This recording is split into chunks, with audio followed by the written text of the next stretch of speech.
this is Al, and today's challenge is understanding the different types of indirect channels. So if you're in the B2B space, if you're selling in the B2B space, or your company is a B2B player, it's likely you've come across indirect channels. So it's a great way to get more sales coverage, maybe to enter a new market or a new vertical. But you need to assess different types of channels and figure out the ones that are going to work best for you. And in my experience, there's really three main categories or types of indirect channels. Now, of course, there's many different flavors out there, so I don't want to say this is an exhaustive list. But in my experience, we can kind of, I guess, summarize indirect channels into three main areas. So the first one would be a distributor. So, you know, a lot of distributors out there. There's a number of very, very large global players, a lot of regional players and local players that are distributors. And distributors can be typified as companies that are going to buy the product, mark it up, and resell it. Okay, so from the manufacturer standpoint, you know, it's good to have a partner that's actually purchasing the product. You're only dealing with him in terms of assessing payment and credit risk, etc.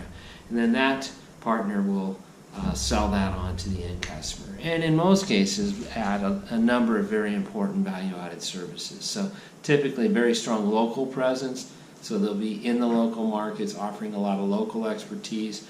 Typically they're going to stock the product, so there'll be product available for orders that need to be delivered quickly.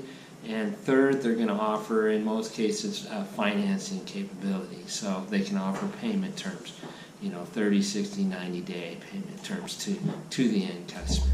And this is typically the kind of work that most manufacturers don't want to get too involved in.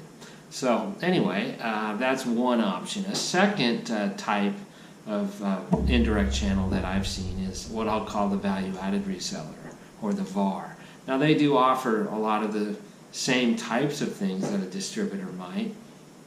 Usually very strong local presence with strong technical capability in terms of supporting a product from a technical standpoint.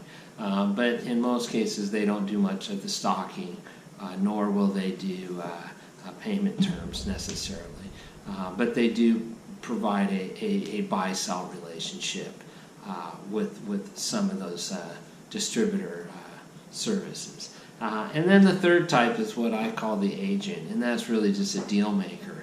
So in the case of an agent, usually the sale is between the supplier, manufacturer, and the end customer directly, that the agent has facilitated and then is paid a commission, usually by the, well, in all cases by the manufacturer or supplier. So I've used agents sparingly, but in some cases there might be a market where access to certain types of people, maybe it's a highly technical sale and you need somebody that is technically astute and locally connected.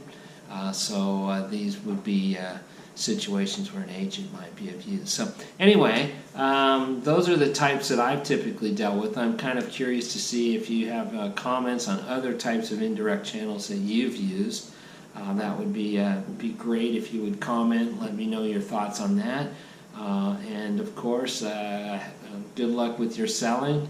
I currently do use some distributors in my sales, so I'm constantly supporting their efforts. So anyway, until next time, good luck with your sales and talk to you soon. Cheers.